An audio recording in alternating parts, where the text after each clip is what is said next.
Daniel sat in his office, his tie knotted tightly, staring at a spreadsheet that felt like a cage.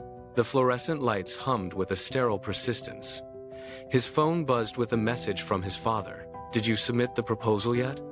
Daniel typed yes and set the phone face down, feeling the lie settle in his stomach. That evening, he walked into his apartment, the silence heavy and suffocating. He dropped his briefcase, walked to the window, and stared at his reflection. The man looking back was a stranger. He whispered to the mirror, "If nobody judged me, what would I do?" The next morning, Daniel walked into an art supply store. The scent of wood and pigment felt like a long-lost memory. He bought a canvas and a set of paints, his heart racing with a strange, nervous energy. When he returned to his desk, he pushed the legal files aside and opened the paint box. His coworker, Mark, leaned over the cubicle wall with a condescending smirk. "Painting? That will not pay your rent, Daniel," he scoffed. Daniel picked up a brush, dipped it in vibrant blue, and dragged it across the white canvas. "I am not looking for a paycheck right now," he replied, his voice steady for the first time in years.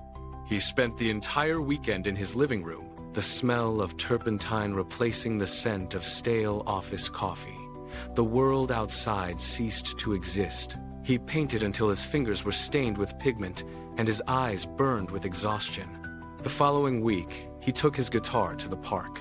He strummed chords that had been silent for a decade, his voice cracking on the high notes as he reached for something true.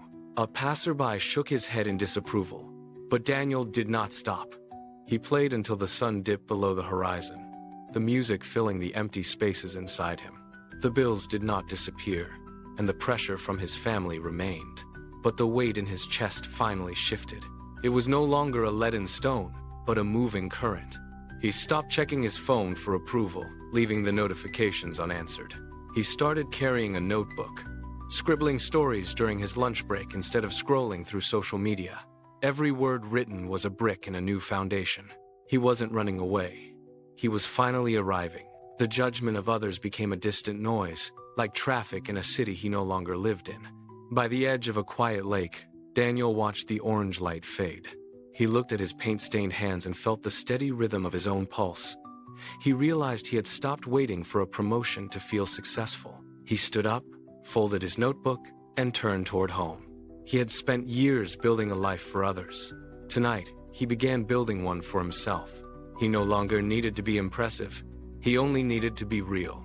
He hummed a melody, his steps light on the grass.